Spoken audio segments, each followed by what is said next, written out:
A vida de John DeLorean foi repleta de altos e baixos. Filho de imigrantes, ele cresceu em meio à Grande Depressão de 1929 e ainda assim conseguiu construir seu nome a ponto de ser chamado de o príncipe da automobilística da década de 1980 pela revista People. Só que esse título e a glória também tiveram um fim.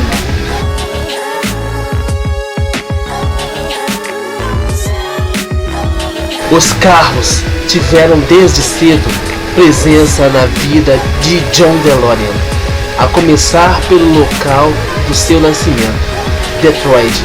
Até hoje, a cidade norte-americana é conhecida como a capital mundial da indústria automobilística, principalmente por ter sido onde Henry Ford começou com suas fábricas no início do século XX. E foi exatamente em uma dessas fábricas que o pai de John DeLorean, o romeno Zachary, começou a trabalhar quando chegou nos Estados Unidos.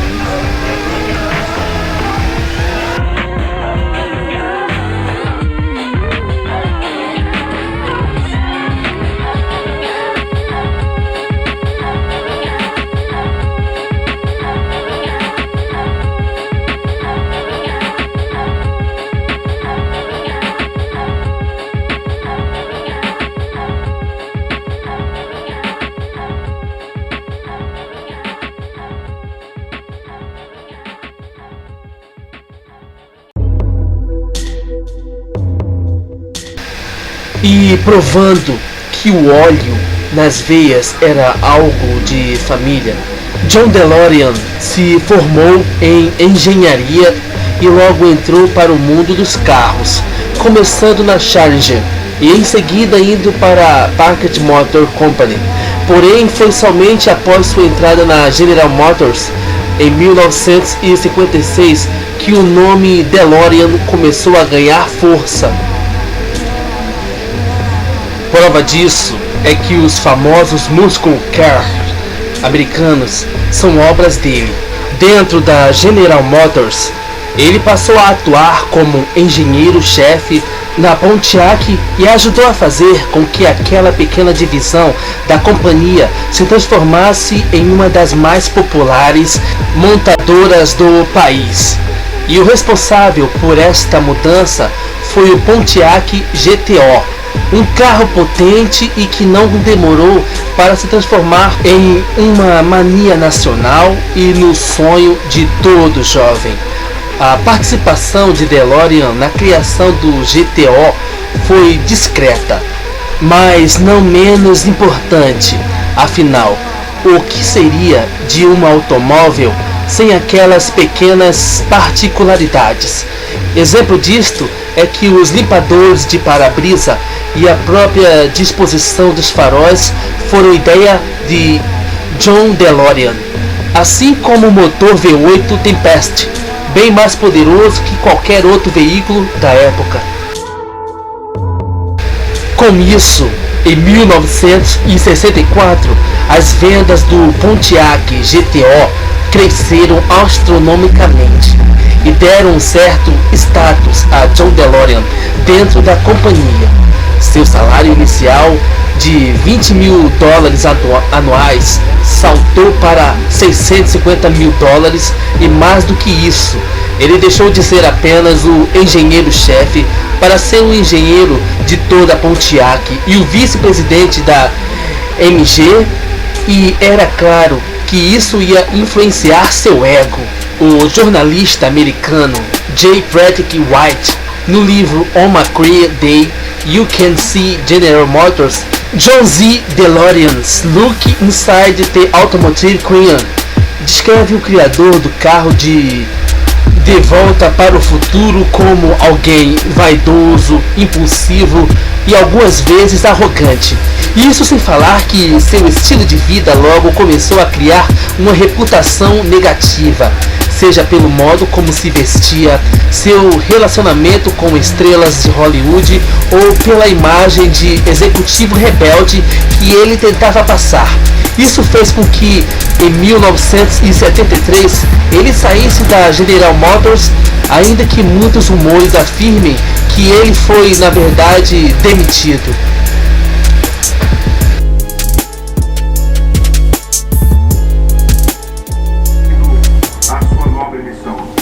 Aproveito também para agradecer a presença de todos os presidentes de câmaras de vereadores, também membros do Legislativo Municipal. Senhor presidente da Câmara dos Deputados. Mas muitas vezes no SBT Rio a gente mostra a correria de uma...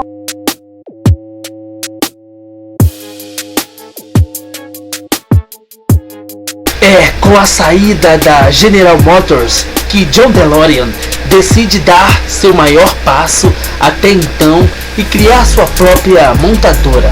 E nada mais óbvio que alguém tão narcisista quanto ele usar seu próprio nome para a sua empresa.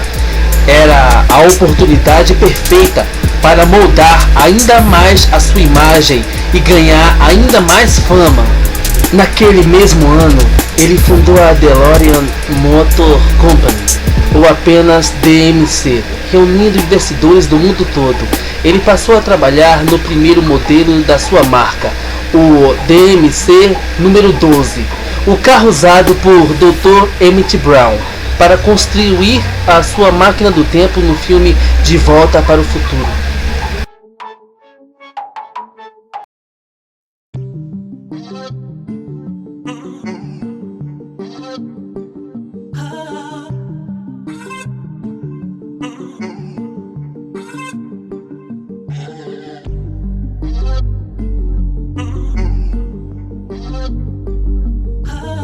E o conceito do DeLorean DMC número 12 era realmente algo que parecia ter vindo de outra década.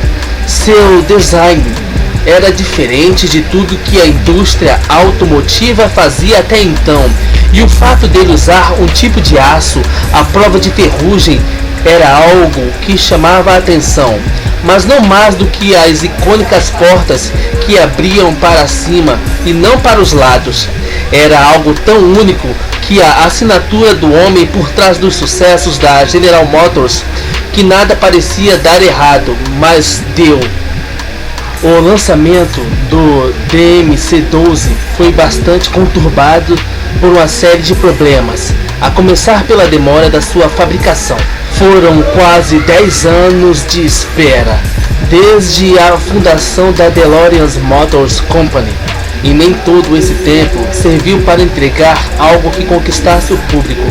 Parte disso estava no fato da fábrica estar localizada na Irlanda do Norte, onde a mão de obra não qualificada fez com que de muitos veículos tivessem de ser refeitos quando chegavam aos Estados Unidos da América. Porém, a maior crítica ao carro estava mesmo em seu desempenho. Estamos acostumados a ver o famoso DeLorean atingindo suas 88 milhas por hora, cerca de 141 km por hora, mas o automóvel real estava bem longe disso. Na verdade, a escolha do roteirista Bob Gale por esta velocidade foi exatamente uma piada com a decepção em torno do DMC número 12.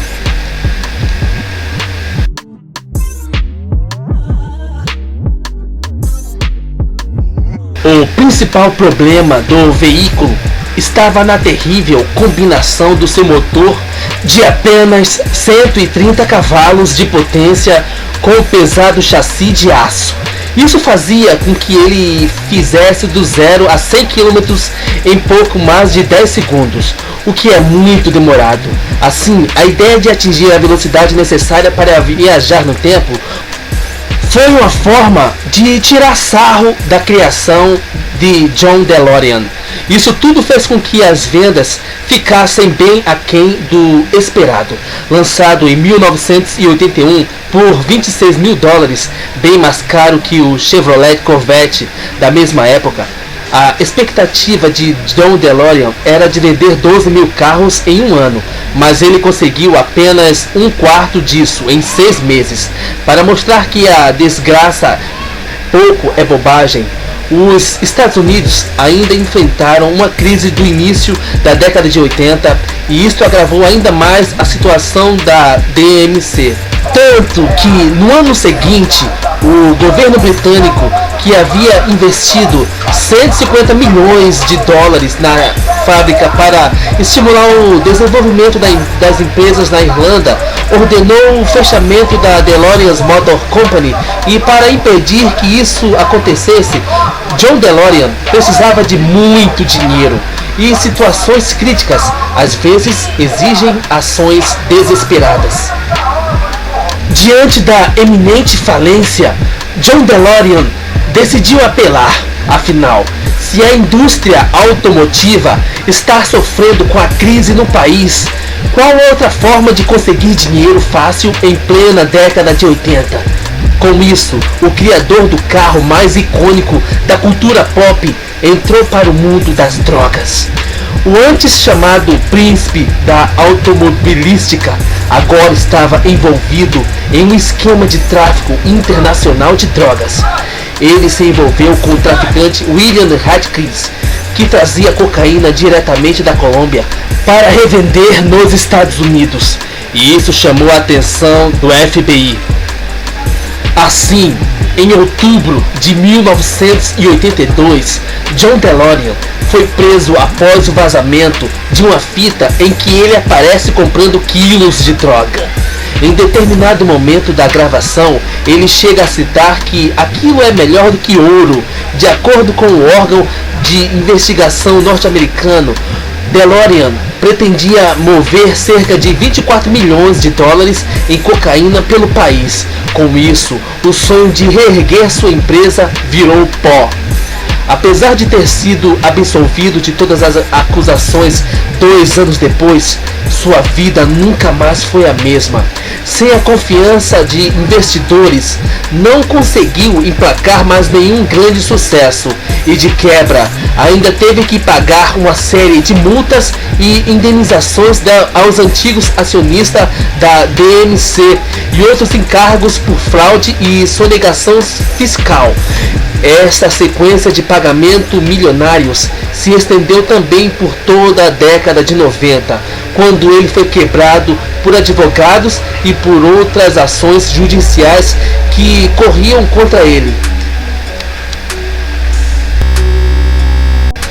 John DeLorean até tentou criar novas empresas e uma nova versão da DMC número 12, mas nenhuma dessas investidas saiu do papel. Em 1999, ele declarou falência pessoal e em 19 de março de 2005, ele faleceu vítima de complicações de um derrame. Em seu túmulo é possível ver o carro que leva seu nome com as icônicas portas abertas. Ao todo, a DeLorean Motor Company fabricou 8.536 DMC número 12, mas apenas 6.000 ainda estão em circulação nas mãos de colecionadores. E sem qualquer sombra de dúvidas, o mais famoso deles está perdido em algum ponto do espaço-tempo.